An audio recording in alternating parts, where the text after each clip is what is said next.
Christ is my firm foundation, the rock on which I stand when everything around me is shaken. I've never been more glad that I put my faith in Jesus, 'cause He's never let me down. He's faithful through generations. So why would He fail now? He won't. He won't.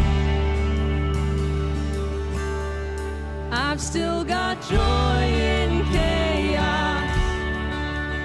I've got peace that makes no sense.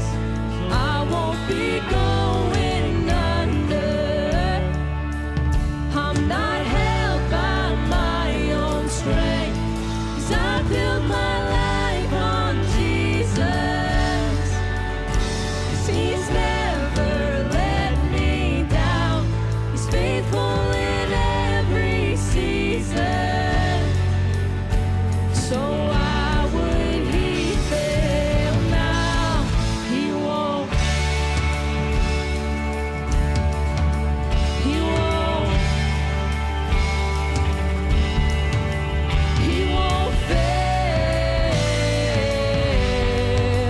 He won't fail. He won't. He won't.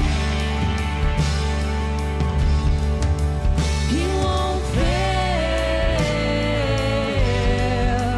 He won't fail. Christ is my firm foundation, the rock on which I stand when everything around me is shaken. I've never been more glad that I put my faith in Jesus. 'Cause He's never let me down. He's faithful through generations.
Whew, barely got all that done in time.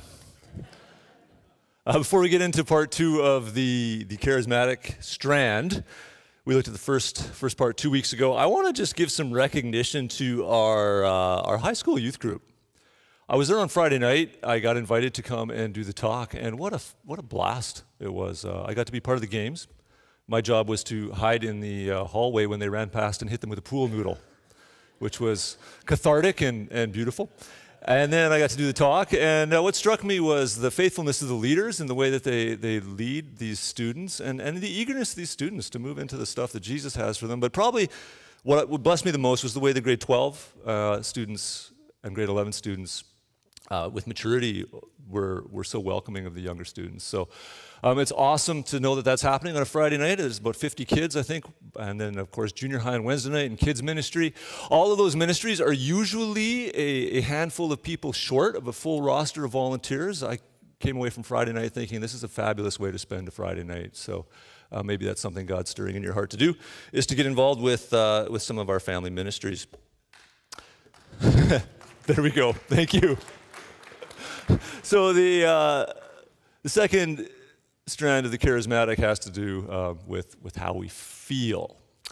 I remember about 10 years ago, it was a Christmas series, and part of our thinking for the Christmas series here at Prairie Alliance Church was to try to take advantage of this season of the year where it's maybe a little bit more easy for people that don't go to church to come to church, because Christmas is kind of like a spiritual or religious time of the year. And so maybe if we targeted as a church to have a series of sermons that was easier to invite your friends to, maybe some of us would have some courage and some of our friends would say yes, and let's aim for that. So with that in mind, we changed a few things about our Sunday morning for that series.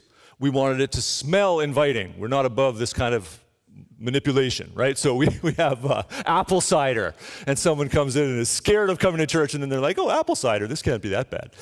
And then another strategy we had was, let's do like a goofy Christmas carol, like not sort of a church one, but a mall one as the first song, so that people, when they come in, they'll be like, oh, this isn't that scary. They're playing like Last Christmas I Gave You My Heart, or like Little Drummer Boy or something like that.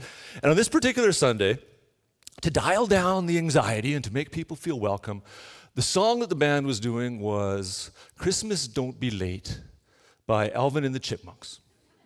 So you know that Christmas time is here, right? Except it goes faster than that. And everybody's wearing goofy chipmunk hats.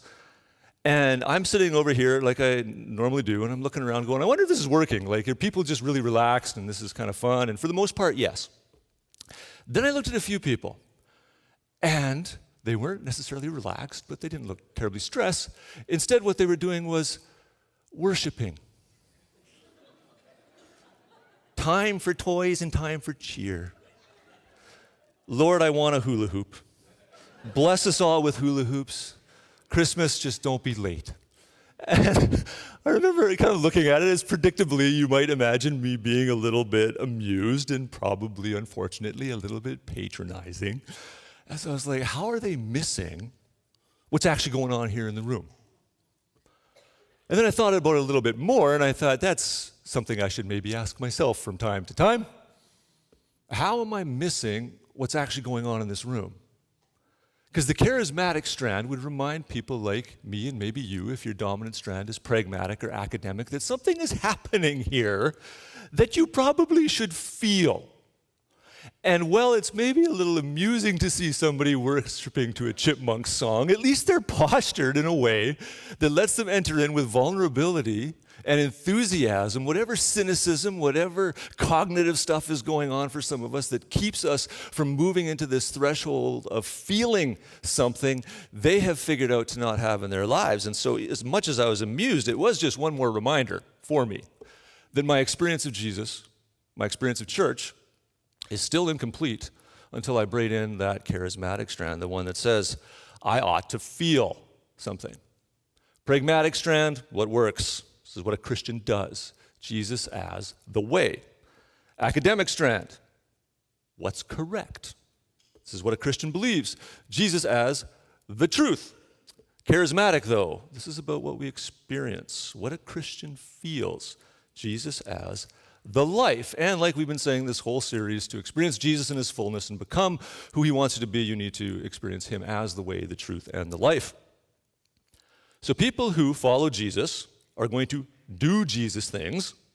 They're going to believe Jesus things, and they're going to also feel Jesus things. And the charismatic strand insists on that last one. You will feel something. In the same way that you would be able to tell that somebody's a follower of Jesus Christ by what they do, and in the same way that you would be able to tell that somebody is a follower of Jesus Christ by what they believe, what they think, you would be able to tell that somebody is a follower of Jesus Christ based on what they feel. This is what the charismatic strand insists on. So if that's true, then what do Christians feel? What does it feel like to be a Christian? Well, we know Christians are going to feel lots of things. Jesus says some sobering things like, if anyone wants to be my follower, take your cross, put it on your shoulder, and follow me. There's going to be certain feelings that you feel when you have an instrument of torture on your shoulder and you're carrying it to your eventual execution, yes? Not going to feel so good. You're going to feel grief, sadness, loss, fear. Those are part of being a Christian. Take up your cross and follow. Then he also says, if you are weary and burdened, then take my yoke on you. And the image is of him carrying half of something and you carrying half of something. He says, when you put that on, you'll find your burden gets light because I'm going to carry the heavy end of it. And you get to walk through life with me carrying the heavy end of whatever burdens life brings your way. So there's going to be then emotions like buoyancy, joy, almost like surprise at how much momentum there is and how much stability and security I'm feeling right now. So there's like obviously an emotional range for a Christian that goes from cross to yoke. So that's not terribly helpful, though, when we are looking at what specifically might be unique to being a Christian. Like, is there a distinct and unique Christian feeling? And I suspect that there are, and I think there's probably more than one of them, but one of the ones that comes out most clearly in the Bible is in John chapter 14. At the beginning of John 14, we actually read Jesus saying, I am the way, the truth, and the life. That's what we've been talking about this last month or so. But if you keep reading, you come across this. Peace I leave with you. Jesus is saying this to his disciples. My peace I give you. I do not give to you as the world gives. I give you a gift that the world cannot give. My peace is different than their peace. Jesus here saying to his disciples, there's something distinctive about this peace that I'm going to give you, something unique that is only for disciples. So therefore, do not let your hearts be troubled and do not be afraid. I think we do see here and are intended to see a unique feeling that belongs to Christians that isn't available elsewhere. Because it isn't like this idea of peace in John 14 is this one-off idea. If you read all through the New Testament, every single one of Paul's letters contains something like, may God our Father and the Lord Jesus Christ give you grace and peace. May God our Father and Jesus give you peace. And now it happens so often, it can almost feel to us like it's us saying to somebody, take care, or bless you. It's just there so often, but it really is a reminder that whatever else this journey with Jesus is going to mean for us, it's going to be characterized by the gift of peace. A peace that's almost taken for granted, a peace that is the expectation and going to be something that we participate in. So again, the same thing applies. If we were to look at what Christians think, we would find specific truths that we're embracing that show that we believe in Jesus. If we were to look at what Christians do, we'd see specific things. But if we were to look at what a Christian possesses emotionally, we would see a distinctive kind of peace, which, when you think about it, causes us to ask some questions, maybe. It causes me to ask questions, a vulnerable one. Probably it's the same one you might have from time to time. If peace is, and here's the question, if peace is promised in this way to the Christian, then why don't I have that kind of peace? Does Jesus not keep his promises? Am I a Christian? Am I doing something wrong? Christians have peace. I'm not necessarily characterized by peace. maybe he's going to do one of those things that they do sometimes where like the Greek word peace actually means something else. Maybe it's not like real peace is an absence of anxiety. Maybe what Jesus, when he says peace, he means like perseverance, or I give you the gift of surviving, or something like that. Or maybe I do have more peace as a Christian than your average Joe. How would I know? Maybe if I moved into somebody else's head and heart for a while, I'd be like, oh, this is terrible. This is just chaos. Oh, my head is actually relatively peaceful compared to that poor person. Or maybe if they moved into my head, they might be like, oh, wow, this is like a vacation for me. I'm just like on the beach that is Nathan's brain, just like lying there enjoying life. But I don't know that that would be the case, that they would find all the time this tranquility of soul, that they would enjoy for a period not obsessing about conversations or worried about things or scared about things. So the question coming out of this comes out of maybe some tension we're feeling. We are promised peace. We don't necessarily always feel peace. What do we do with that? Well, we know Jesus doesn't break his promises, so we can start there. This peace that is promised is a promise, so we got to figure it out. And I think the first thing that we can do is realize that we can't downgrade his offer, right? We can't do the Greek thing. I mentioned that. It's not a fantasy Greek word that means something else. It actually means peace, absence of anxiety, shalom, rest, and it's abiding. If anything, we have to upgrade this peace. So we can't downgrade it, we got to upgrade it, because Jesus says it's not like the world gives. In other places, we're told that it's not even something you can understand. So if you look at somebody who has the peace that the world gives, it makes sense to you, because you're like, oh, you are in a good season. Job's cruising along, family's pretty good, you're healthy, there's financial stability, you got all this kind of peace stuff. Makes sense that you're at peace.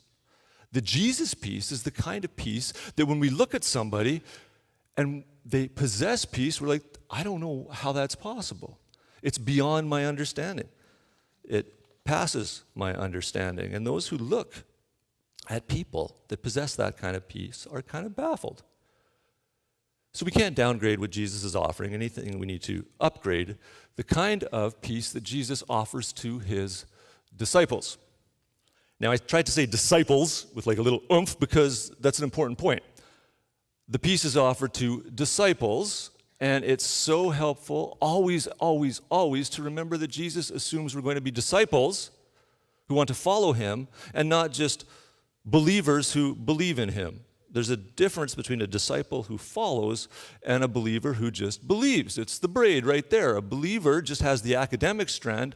A disciple has the pragmatic, the charismatic, and the academic. And the Bible tells us the truth about what happens when you're hanging by a thread. Nowhere is this more clear than in the book of James. And we're going to spend January and February of 2025 looking at the book of James. James is actually pretty sarcastic about people who cling to an academic strand but don't weave in the pragmatic and the charismatic. Really hard on the people that don't care for the poor, for example, or feel compassion for those who need it but believe that Jesus is Lord. And in one of the places where he is most poignant about it and most almost sarcastic, and it's okay for you to imagine him saying this with sarcasm, he's like, oh, hooray. You believe in Jesus? You believe in God? That there's one God? Oh, that's awesome. Guess what? So do the demons. And they shudder. Interesting. So you can believe in the one God and still be terrified. And I think that's the predicament of the believer. You got some stuff in common with the demons, but the disciples have peace because they're committed to following what Jesus wants them to do. So let's think of it this way. When Jesus says he's going to give peace, he's like, gives these gifts, and he's like, I'm just going to leave this here for you. Okay? Very different than, I'm going to download this into you. To his disciples, he says, I'm going to leave this peace here for you, and you need to figure out how to go get it. It's about availability. It's not about a download. And disciples figured out how to grab that gift of peace. But the hard thing to do is, so I guess maybe before we get to that, that's a good spot to just maybe hold up a bit and go, oh, the lights just came on for me about peace. Because it has to do with my intentions. I've only ever intended to believe in this academic way. I actually don't intend to follow him in everything and to try to be like him in every way. There you go. That's why the peace is hard. And it's not about perfection, it's about your intention. Disciples aren't perfect, they just intend to be. They just will relentlessly pursue it until they just get closer and closer to who he is. So that can be helpful. But when it comes to picking it up, I want you to have this image of like you have to go after it with both hands. I can maybe like grab this with one hand, but to get the whole works, I gotta lean in and use everything that I've got. The problem is that we often have something in our other hand. And this is an important way to think about discipleship too, so maybe you have in this hand financial autonomy, and there's no way I'm letting go of that thing. Jesus, this far and no further. So you come to try and get peace, and it's incomplete. You can't take the whole thing because it takes both hands. Or it's, no, there's no way I am changing my sexual ethic or the way that I think about that stuff, Jesus. Not that far. You can come far in my life, but not that far. Or maybe it's about even just getting challenged about worry. You're like, no, I kind of like being able to think like that, and I don't want to try to hand things over. Or jealousy or unforgiveness. The point is that there might be something in your hand, which is actually easy to take care of. A disciple just honestly says, I want to let go of that.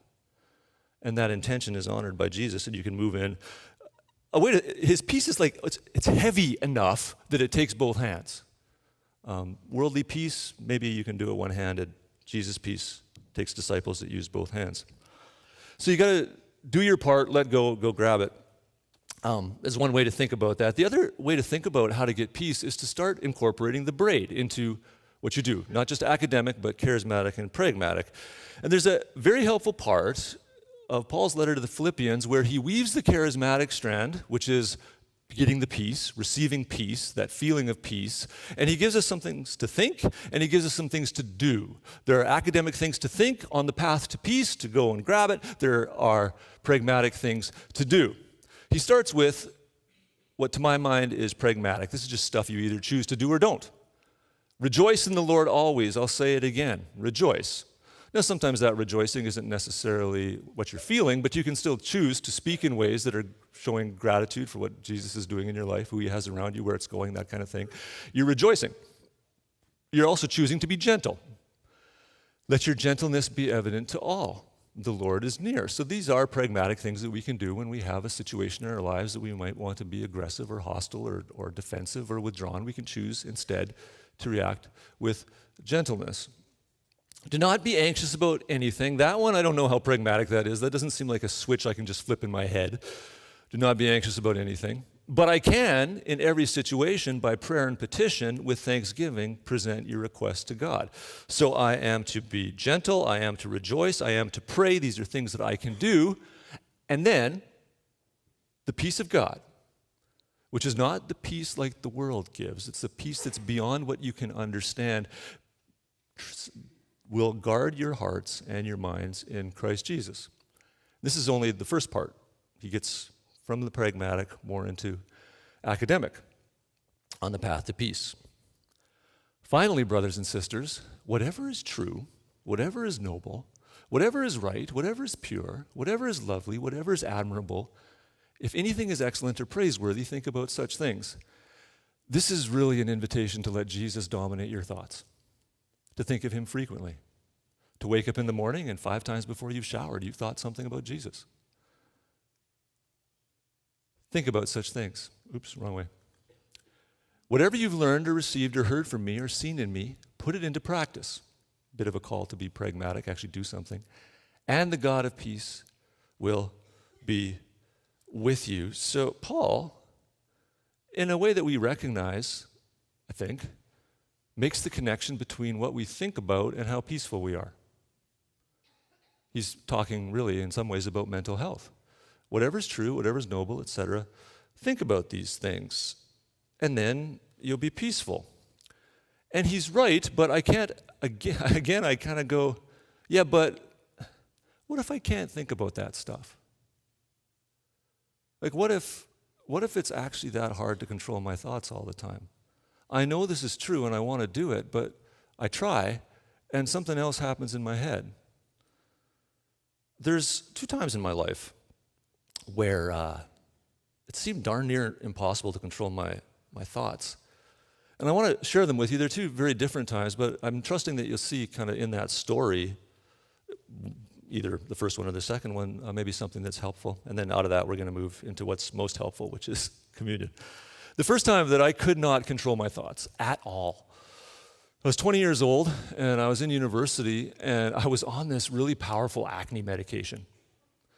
Turns out they sued the company that made it afterwards because it was causing suicidal thoughts and thoughts that made people want to cause themselves harm. At least some people, and I was one of those some people. And I remember in this little basement suite I was in, didn't have its own bathroom. It was just like a laundry room, and it had a sink by the washer dryer that I could use to brush my teeth and stuff. And I remember some moments there brushing my teeth at night and being so depressed and down on myself and looking at like the tools that were there and just imagining doing myself some harm. So whenever somebody says something that not many people say it, but when they do, it's kind of insensitive. Like they'll be remarking on somebody who's hurt themselves or taken their own life, and they're like, I don't understand how you could ever do that. I'm like, I can. Like I can get it. And if somebody had come to me in that moment and said, Nathan, it's your stinking thinking. Think about whatever's true, whatever's noble, whatever's right, whatever's pure, whatever's... I'd have been crushed. Wouldn't have helped one bit. Because that presupposes that I've kind of got the handle here with all the strings. I'm the puppet master controlling my puppet emotions, but it wasn't like that. There was something else. I was the puppet. That was the first time. Now, God our Father doesn't crush what is fragile. So that would have crushed me, but we need to take something like this in the broad scope of all of Scripture, where he says things exactly like, if you're already broken, I'm not going to crush you. If you're already like barely flickering, I'm not going to extinguish you. He doesn't add to your burdens. So there would be different verses for me in that situation. The second time, though, when I couldn't control my thoughts, it was different. It was more like an intersection of work and family stuff and health stuff and spiritual stuff and financial stuff, and it just kept coming. And I remember being like, okay, today surely there will be nothing. And then bam, something would hit, and it was just relentless. And what it caused was my thoughts to ramp up with an intensity that I never experienced before. I just could not shut my brain off. Because for most of my life, I was like, you know what I need is a nap or a bike ride or some kind of like detachment thing, but I couldn't do that because I would just take my brain with me. And so it's like this panicky sort of, what do you do when what used to restore you, what used to get you through isn't anymore? And one of the things that wasn't working anymore was this. I knew that's what you're supposed to do, and really faithfully through that season, I would sit there and read my Bible and pray. And again, I didn't feel like in this season, and I had some wise people around me, I didn't feel like it was clinical or chemical. It was something that was just different.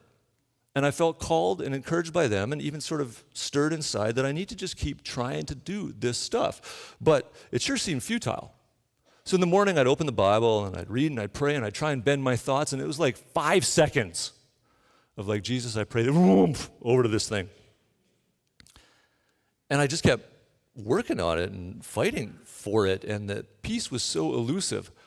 I was reminded of Neil Young's biography. He's got a great title. He calls it Waging Heavy Peace. I was like, that's what it felt like. Like every day is a war trying to walk my way over here. And I was using both hands. I couldn't figure out what was going on. And then, after about 6 months, 150 long days of trying to run from my head, trying to figure out ways to escape that weren't going to add to the problem, the fog just kind of lifted. And I don't quite know what was magical about that 150 days or what was going on, but I had a sense God was doing something in my life that I needed to walk through. And I managed to grab onto that again. So, 2 stories. And maybe one of them is yours. A good way to tell probably is to pay attention to what you felt when Paul was saying, whatever's noble, whatever's pure, whatever's true. Think about that. If you were sort of like, okay, I'm going to keep going, it's one way. If you're like, I can't, that's another one. So pay attention to those. If it's an encouragement, then you're waging heavy peace. And I just want to tell you to keep pressing on. Just keep leaning in with both hands. Just keep thinking about Him. Let heaven fill your thoughts. He keeps in perfect peace those people whose minds are fixed on Him, and you just keep going in that direction and find that Jesus will keep His promise. But if you found that advice discouraging and defeating, it means you related more to my first story, in which case I just want you to know it's awesome that you're here. You probably had to do about 15 acts of courage that just got you out of bed and here, and it's awesome that you're here. You are loved beyond measure, and we celebrate that you're present here, and we're proud of you. Now, as we come for communion, let that reassure you that no matter how, which story you relate to, we're all so terribly fragile. And so the strength that we get from the table, it matters and it means something, and we'll talk about that in a second. So as the band leads and the screen directs, I invite you to come forward and take the elements and return to your table.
We've got about 4 or 5 more minutes. Would you rather sit or stand?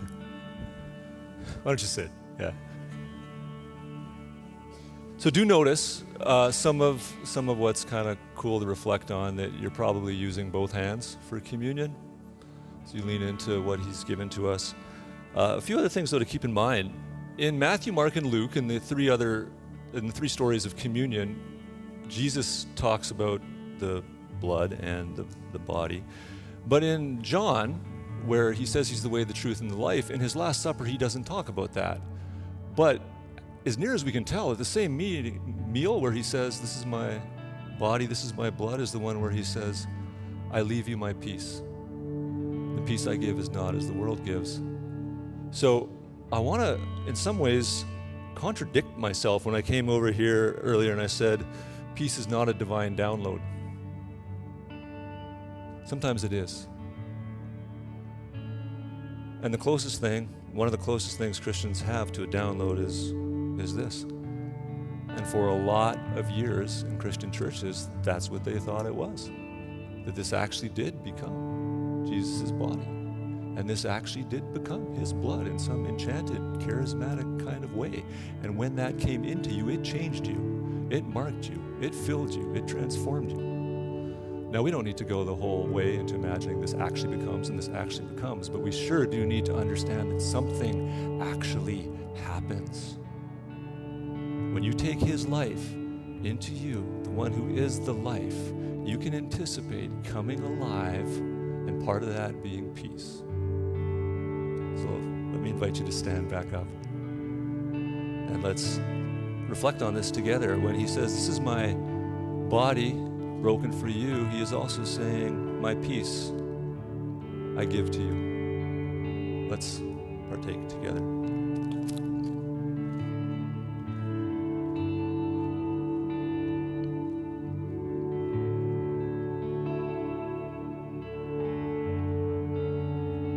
And then when he says, this is my life poured out for you, he's also saying, my peace I give you. Let's take it together. Now let's pray. What do we say about things that are as wonderful as this? If God is for us and his peace is in us, then what do we have to fear, Lord? Lots of things and nothing, I guess, is our honest answer. Would you complete the download, Lord? Thank you that the connection's really strong on your end, and help it to be the same on ours. That we might be people who are characterized by peace, because we're so fragile without your touch. We cannot cultivate it without your help. So help us do that, and oh my, for the world that needs it so badly, needs us to be people of peace. I pray that we would shine with peace like people that are like a city up on a hill, drawing people, because everyone wants more peace, which means everyone, whether they know it or not, wants more of you. Help us to be those peaceful ambassadors in the world around us. I pray these things in your name. Amen. I'll invite the prayer team forward. Again, one of the most beautiful things in the Christian tradition, and I'll use the download language, is actually the laying on of hands. Somebody puts their hand on their shoulder, and it's like something comes from him to them to you. And it's a great way for you to come forward and ask for peace. Let's finish our time together. Everyone's leaving, we're not done. We got to bless each other here with our prayer. Where is that? All right, let me bless you. May you know joy as God, your true Father, shows himself clearly to you as you seek him. May you feel him near and be filled up with his joy and peace now and always. May the lost become found as they see Jesus lifted up in your life. Amen. Grace and peace, everyone.